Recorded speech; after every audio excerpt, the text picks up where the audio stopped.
When morning came, the sky was the color of steel. A low fog rolled through the valley, swallowing sound, turning everything ghost-like. Arin stood at the edge of the dry riverbed with a shovel in his hand. Around him stood Arin, Namera, the old woman with the mended pot, Leo from the north, and a few children holding buckets far too big for them. No banners, no speeches, just faces waiting for a sign. Arin took the first step.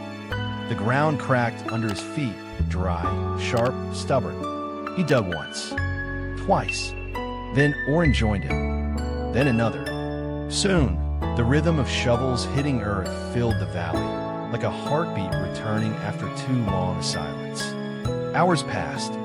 Blisters formed.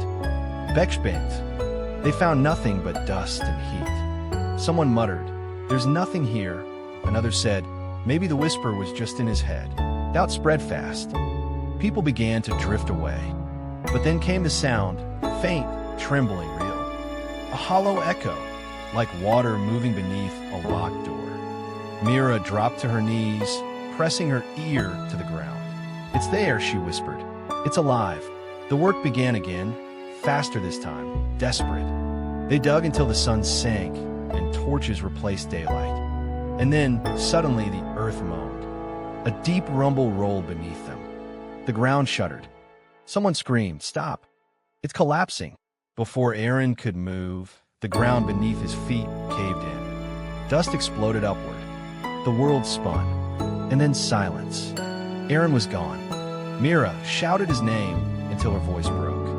Arin dropped his hammer and threw himself toward the pit, only to be pulled back by Leo. "Wait!" Leo shouted. "If you go down now, you'll both die." But Arin's face was stone. "He started this for all of us. We finish it together." He tied a rope around his waist, grabbed a torch, and lowered himself into the hole. Namera held the rope tight, hands shaking, whispering Arin's name under her breath. Below, the air was heavy and hot. Arin could barely breathe. He saw Arin half buried under a beam of rock, his hands still gripping the shovel. "Don't move," Arin said. "I can't," Arin gasped. "But listen, the water. It's right here." Arin turned his head and heard it. A pulse. A living thrum under the rock, steady and close. He shouted up, "We need everyone. Now." Above, Myra's voice echoed through the valley. "Help us pull him up." And for the first time since the bridge had fallen, people didn't ask who she was calling. They just ran. Men from the north, women from the south, old, young, even children, all grabbed the rope, pulled, heaved, shouted in rhythm. The rope creaked. The beam shifted. Arin screamed, then coughed, then gasped. A roar like thunder followed. The rock burst open, and water exploded out, wild and cold, drenching everyone. The rope slipped from wet hands, the torch hissed out, and laughter, pure, uncontrolled laughter, broke through the night. The river was back.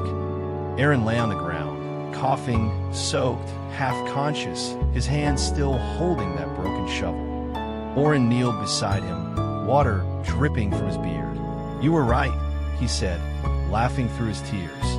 It was still alive, and in that floodlight of torches and moon, the people of Namera stood together, for once not north or south, not rich or poor, just faces shining under the same water. But the mountain was not done testing them. As the river rushed through the valley, it began to rise too high, too fast.